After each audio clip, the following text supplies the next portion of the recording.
पटना की वह बड़ी जेल जो बाहर से शांत पर अंदर से जहन्नुम का नज़ारा था। यहाँ रात सूरज डूबने से नहीं बल्कि इंसानियत के डूबने से शुरू होती थी। वर्दी के पीछे छिपे दरिंदे हर रात आते, जो चाहते वो करते, और कैदी औरतें वो डर के मारे जुबान नहीं खोलती थी। उन्हें पता था अगर कुछ बोला तो जिंदगी नर्क बन जाएगी, लेकिन उस अंधेरी दीवार को चीरने के लिए एक तूफान आ चुका था। नाम था आईपीएस आयशा कुरैशी, एक निडर और बेखौफ अफसर जिसने सिस्टम के हर जुल्म को जड़ से उखाड़ने की कसम खाई थी। उसने कहा कि अब यह सब बर्दाश्त नहीं होगा। उन्होंने एक फैसला लिया, एक ऐसा फैसला जो उनकी ज़िंदगी को हमेशा के लिए बदल सकता था। आयशा ने अपनी आईपीएस की वर्दी उतारी और एक बेबस कैदी का भेष धारण किया। मिशन साफ था, जेल के अंदर हो रहे अन्याय को रंगे हाथ पकड़ना। पहली ही रात जेल के बड़े शैतान अंदर आए और उनकी सीधी नज़र आयशा पर पड़ी। अब सवाल यह है, क्या यह एक आईपीएस अफसर भी बाकी कैदियों की तरह उन दरिंदों के हाथों बर्बाद हो जाएगी? क्या वह खौफनाक रात उसका आखिरी मिशन साबित होगा, या फिर आईपीएस आयशा कुरैशी उन सारे भेड़ियों को उनके ही बिल में घुस कर पकड़ेगी? यह जानने के लिए वीडियो को अंत तक जरूर देखें। यदि आप हमारे चैनल पर नए हैं तो दोस्तों, मेरा चैनल कमलेश रियल वॉइस को सब्सक्राइब जरूर करें और कहानी को अंत तक जरूर देखें। तो दोस्तों, बिहार का एक शहर पटना जो बाहर से जितना अच्छा दिखता है, अंदर से उतना ही अंधेरों और भयानक सच्चाइयों से भरा हुआ है। कहा जाता है कि यह शहर कभी नहीं सोता। इसी शहर में एक निडर और सख्त मिजाज police officer IPS Ayesha Qureshi तैनात थी। आयशा बाहर से शांत और सुलझी हुई नजर आती थी, लेकिन अंदर से वह फौलाद की तरह सख्त, इंसाफ के लिए बेहरम और वसूलों पर काम करती थी। पटना के बड़े से बड़े मुजरिम का हाल यह था कि उनका नाम सुनते ही थरथराने लगते। मशहूर था कि अगर कोई मुजरिम कसूरवार ना भी हो तो सिर्फ आयशा कुरैशी के खौफ से अपने गुनाह कबूल कर लेता था। आयशा एक छोटे कस्बे गया से निकलकर इस बड़े शहर पटना में अपनी मेहनत और ईमानदारी के दम पर आईपीएस के लक्ष्य तक पहुंची थी। वह सिर्फ आईपीएस ऑफिसर नहीं थी, बल्कि उनके सबके लिए उम्मीद की किरण थी। जिन पर जुल्म ढाया गया था, उनका एक उसूल था, जालिम चाहे कितना भी बड़ा क्यों न हो, सज़ा जरूर पाएगा। यही वजह थी कि पटना के गली कूचों में उनके नाम से खौफ फैल जाता था। एक दिन की बात है, सुबह का वक्त था।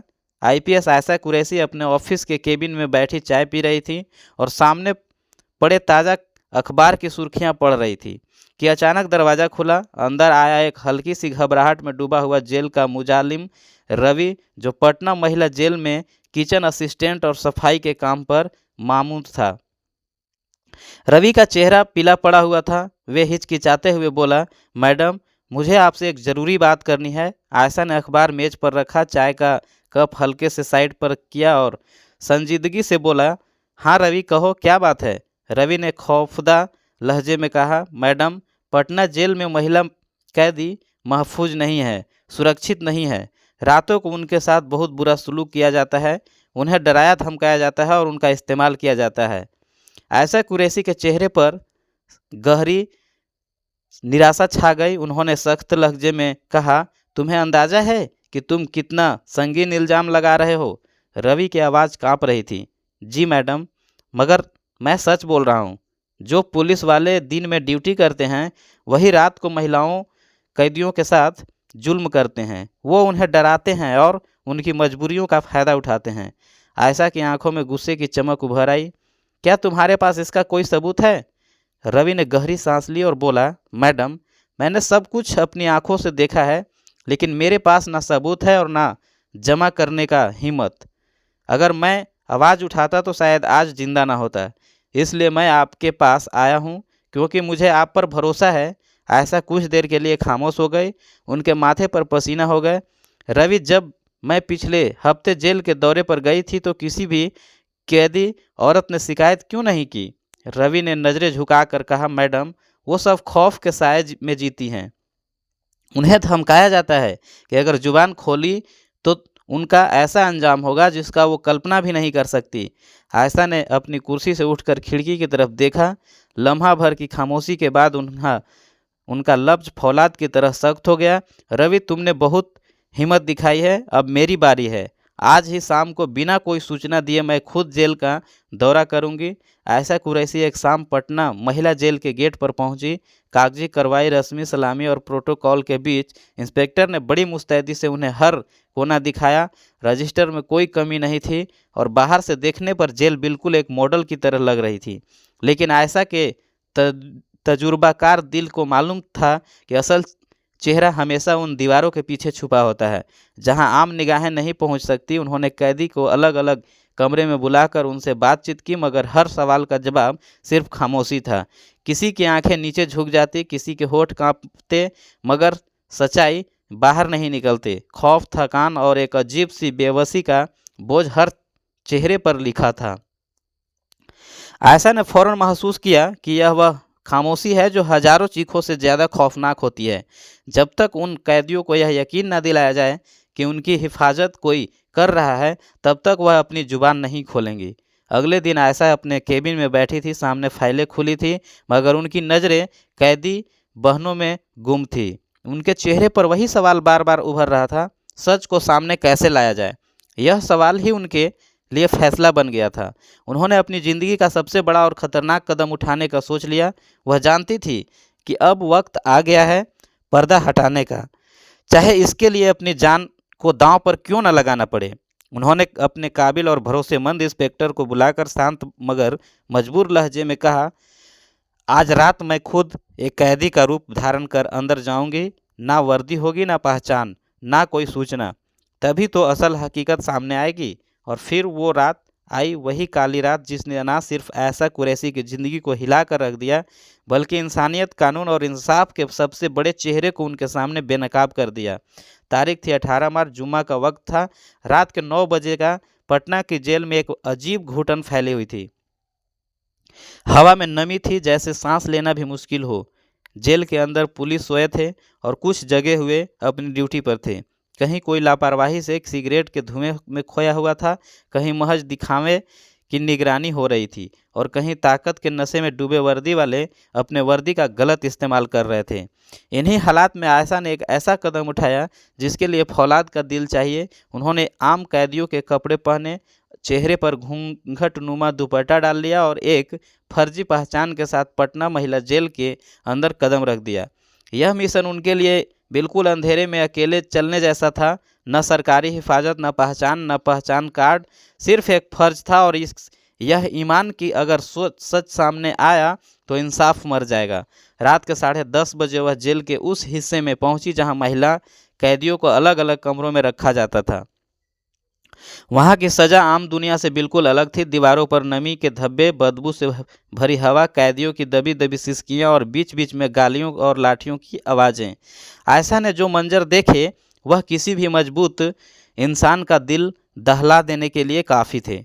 कुछ पुलिस वाले कैदी को ज़बरदस्ती नचवा रहे थे, कोई उनके जिस्मों पर हाथ फेर रहा था, कोई बेहुदा मजाक कर रहा था। कुछ औरतें बेबस होकर खामोशी सह रही थी, कुछ की चीखें दबा दी गई थी और कुछ के चेहरे पर वो बातें लिखी थी जो जुबान से बयान नहीं हो सकती। आयशा के दिल की धड़कनें तेज हो गई। वह जानती थी कि यह जेल सिर्फ एक कैद खाना नहीं, बल्कि एक अंधी नगरी है जहां ताकत कानून पर भारी है। लेकिन वह भी तैयार होकर आई थी। उनके कपड़ों के अंदर एक छोटा सा खुफिया कैमरा लगा था जो हर बातों को रिकॉर्ड कर रहा था। कॉलर के नीचे छुपा माइक्रोफोन हर आवाज़ बाहर एक खुफिया टीम को पहुंचा रहा था। आयशा कुरैशी अकेली नहीं थी, उनकी हिम्मत के साथ एक सच की पूरी टीम खड़ी थी। जैसे ही आयशा कुरैशी जेल के अंदर कैदियों के बीच पहुंची, एक पुलिस वाला तेज कदमों से उसकी तरफ बढ़ा। उसकी आंखों में शक था। उसने घूरते हुए कहा, अरे तुम कौन हो? तुम्हें पहले कभी यहाँ नहीं देखा। तुम्हारा नाम क्या है? आयशा ने एक गहरी सांस ली, जैसे अपने गुस्से और सच्चाई को काबू में रख रही हो, और नरम लहजे में जवाब दिया, साहब मैं आज ही यहाँ आई हूँ सभी कैदियों के साथ शिफ्ट में। पुलिस वाले ने अपनी मूंछों को मरोड़ते हुए और ज़्यादा सख्त आवाज़ में पूछा, कौन सा जुर्म किया है तुमने? आयशा ने नज़रें झुकाते हुए कहा, मुझ पर चोरी का इल्ज़ाम है, लेकिन मैं बेकसूर हूँ, मैंने कुछ नहीं किया। पास ही खड़े 2-3 पुलिस वाले जहरीली हंसी हंसने लगे। एक ने तंज कसते हुए कहा, हाँ हाँ हाँ, हर कैदी यही रट लगाता है, सच तो कभी कोई बोलता ही नहीं। नाम क्या बताओ तुमने? आयशा ने अपनी आवाज़ को नरम रखते हुए कहा, मेरा नाम फातिमा है। एक पुलिस वाला अहंकार भरते हुए बोला, वाह रे, नाम भी बिल्कुल अजीब है। अच्छा, अब ज़्यादा बातें ना करो, हमारे पाँव दबाओ वरना अंजाम अच्छा नहीं होगा।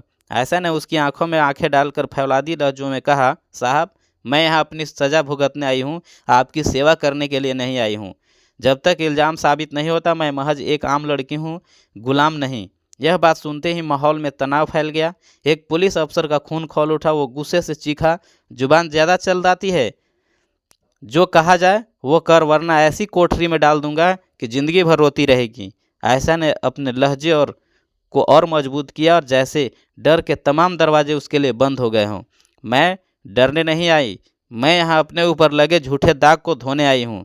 सच को छुपाने के लिए जितनी धमकियाँ दोगे उतनी ही मेरी हिम्मत बढ़ेगी। इतने में एक कमज़ोर और थकी हुई औरत कैदी चुपके से उसके पास आई। उसकी आंखों में आंसू और होठों पर लड़खड़ाहट थी। वो धीरे से बोली, बैठ जा बहन, इनसे कुछ न कह, जो कहे वैसा ही कर। यह लोग मारते हैं, जलील करते हैं, यहाँ सिर्फ एक वसूल है, जियो मगर खामोश रहो। आयशा ने उससे धीरे से पूछा, तुमने कभी इनके खिलाफ आवाज़ क्यों नहीं उठाई? कैदी ने चारों तरफ खौफनाक नज़रों से देखा और शांत आवाज़ में कहा, यहाँ डर है। जिसने जुबान खोली उसे अकेले कमरे में बंद कर दिया गया और फिर रात को ऐसी बातों में झोंक दिया गया जिनका सोचकर भी रूह कांप जाए।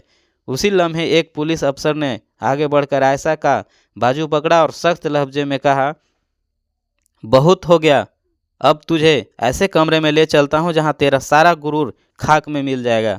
आयशा जानती थी कि अब खेल असल तौर पर शुरू हो रहा है। वो खामोशी से उनके साथ चली गई। उन्हें एक अंधेरे कमरे में धकेल दिया गया जहाँ सिर्फ 2 पुलिस वालों और वो थी।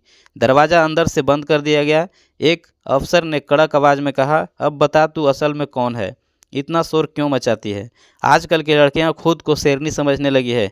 दूसरे ने हंसते हुए कहा, हाँ हाँ, हम जैसे पुलिस वाले दोस्त भी बन सकते हैं और ऐसे दुश्मन भी कि ज़िंदगी बर्बाद कर दें। आयशा ने नाटक करते हुए शांत भरी निगाहों से उन दोनों की तरफ देखा और बोली, मैंने कुछ गलत नहीं कहा, मगर तुम दोनों मुझे यहाँ क्यों लाए हो? एक पुलिस अफसर ने करीब आकर धमकी दी, चुप रहो, आधे घंटे में तुम्हें तुम्हारी असल औकात बता देंगे। आयशा ने महसूस किया कि अब फैसला पास आ गया है। उन्हें एक गहरी सांस ली और उनके आवाज़ कमरे में बिजली की कड़क की तरह गूंजे, सुन लो, मेरा नाम फातिमा नहीं है, मैं आईपीएस आयशा कुरैशी हूँ और तुम दोनों जो कुछ कह रहे हो हर लम्हा रिकॉर्ड हो रहा है। बाहर पूरी टीम मेरी हर हरकत देख रही है। यह सुनते ही दोनों पुलिस वाले सख्त में आ गए। उनके चेहरे पर हवाइयाँ उड़ गई। अभी जो गुरूर उनकी आवाज़ में था वह पल भर में खौफ में बदल गया। आयशा कुरैशी का चेहरा सख्त और गंभीर था। उनकी आंखों में वह जख्म झलक रहा था जिसे हिलाना आसान नहीं था। उन्होंने अचानक अपनी असली पहचान जाहिर की। सवाल यह था, आयशा ने अपनी पहचान इतनी जल्दी क्यों खोल दी? असल में वह जानती थी कि सामने खड़े यह दोनों पुलिस अभी महज 2 माह पहले ही इस जेल में तैनात हुए हैं। अभी उनकी रूह पूरी तरह काला दाग नहीं बनी थी। अभी उनमें थोड़ी बहुत इंसानियत बाकी थी, मगर वह भी इस क्रफ्ट पुलिस वालों के शिकंजों में आकर धीरे धीरे अंदर से गलने लगे थे। आयशा ने उन्हें सीधी नज़रों से देखा और धीरे मगर कड़क आवाज़ में सवाल किया, तुम दोनों का क्या नाम है? एक ने नज़रें झुकाकर हिचकिचाते हुए कहा, मनोज। दूसरे ने भारी सांस लेते हुए बोला, मेरा नाम रमेश है। आयशा ने शांत स्वर में पूछा, क्या तुम जानते हो तुम इस वक्त किससे बात कर रहे हो? दोनों दरोगा एक दूसरे को देखने लगे और एक साथ बोले, नहीं, और हमें इससे कोई फ़र्क भी नहीं पड़ता। यहाँ हर कोई झुकता है और तुम भी झुकोगी। बस थोड़ी देर में साहब आ रहे हैं, फिर तुम्हारी सारी अकड़ निकल जाएगी। इस जेल में कोई अफवाह नहीं है, सबको सीधा कर दिया जाता है। आयशा का चेहरा अब फौलाद बन चुका था, लेकिन उनकी आंखों में एक ऐसी रोशनी थी जो उनके अंदर के फर्ज को जाहिर कर रही थी। वो पूरी ताकत के साथ बोली, सुनो, मैं मामूली औरत नहीं हूँ, मैं पटना शहर की आईपीएस हूँ, आयशा कुरैशी, और यह बात मैंने तुम्हें इसलिए बताई है क्योंकि अब तुम्हें मेरे साथ चलना होगा। यह मेरा जाति मिशन नहीं है, यह इंसानियत का मिशन है। मनोज और रमेश दोनों सख्त हो गए। एक ने झुंझलाहट में कहा, तो आईपीएस है तो क्या हुआ, अब हम भी तो पुलिस वाले हैं, हम कोई आम लोग नहीं। दूसरा हंसी उड़ाकर बोला, हाँ हाँ, अरे देख मनोज, यह तो बड़ी फिल्में बातें कर रही है। अगर फिल्मों में होती तो अभी तक बड़ी हीरोइन बन चुकी होती। लेकिन आयशा कुरैशी जानती थी कि यह वक्त हंसने या डरने का नहीं है। उन्होंने अपनी आवाज़ को और बुलंद किया, लहजे में फौलाद भर लिया और कहा, बस तुम दोनों भूल रहे हो कि तुम किसके सामने खड़े हो। यह मेरा आखिरी चेतावनी है। अपनी हद में रहो, वरना याद रखो, नौकरी तो खो ही दोगे, लेकिन इस जेल में इन्हीं औरतों के साथ खड़े मिलोगे जिन्हें तुम्हें सताया है। वो दिन तुम्हारा सबसे बुरा दिन होगा। यह आवाज़ बिजली की तरह कड़क रही थी। कमरे में गूंजे। दोनों दरोगा के चेहरे पर पहली बार खौफ के असर नजर आए। उनके कदम डगमगाने लगे, सांसें भारी हो गई। उन्होंने एहसास किया कि सामने खड़ी यह औरत कोई कमज़ोर कैदी नहीं, बल्कि वह ताकत है जिसे दबाना नामुमकिन है। आयशा ने पूरे जोश के साथ अपनी जेब से एक आईडी कार्ड निकाला। आईडी कार्ड पर उनका नाम, फोटो और पूरी सर्विस की डिटेल दर्ज थी। जैसे ही मनोज और रमेश ने वह देखा, वह फौरन घुटने टेक कर उनके कदमों में गिर गए। दोनों एक साथ बोले, मैडम हमें माफ़ कर दीजिए, हमने आपको पहचाना नहीं, हमसे भारी गलती हो गई। ऐसी शख्सियत हमने अपनी ज़िंदगी में कभी नहीं देखी। आयशा ने एक गहरी सांस ली और धीरे से कहा, मैं तुम्हें माफ़ कर सकती हूँ, मगर एक शर्त पर। तुम्हें सच का साथ देना होगा। अगर तुम मेरा साथ दोगे तो तुम बच सकते हो, वरना तुम भी इन दरिंदों के साथ में खड़े हो जाओगे जिन्हें मैं कभी नहीं छोड़ूंगी। मनोज और रमेश फौरन सर झुकाकर बोले, जी मैडम, हम आपके साथ हैं। आपको जो कहेंगी वह हम करेंगे। आयशा ने उन दोनों की आंखों में झांका, जैसे परख रही हो कि यह झूठ तो नहीं बोल रहे हैं। फिर धीरे से कहा, तो फिर सच बताओ, हर रात यह जेल में अंधेरे में डूब जाती है, दरवाजे बंद हो जाते हैं, तो इन बेबस औरतों के साथ क्या होता है? कमरे में एक लम्हे को खामोशी छा गई। फिर दोनों ने भारी दिल से वह राज खोलना शुरू किया जिसने पूरे जेल का भयानक चेहरा बेनकाब कर दिया। मनोज और रमेश एक दूसरे को देखते हुए चंद लम्हों खामोश खड़े रहे।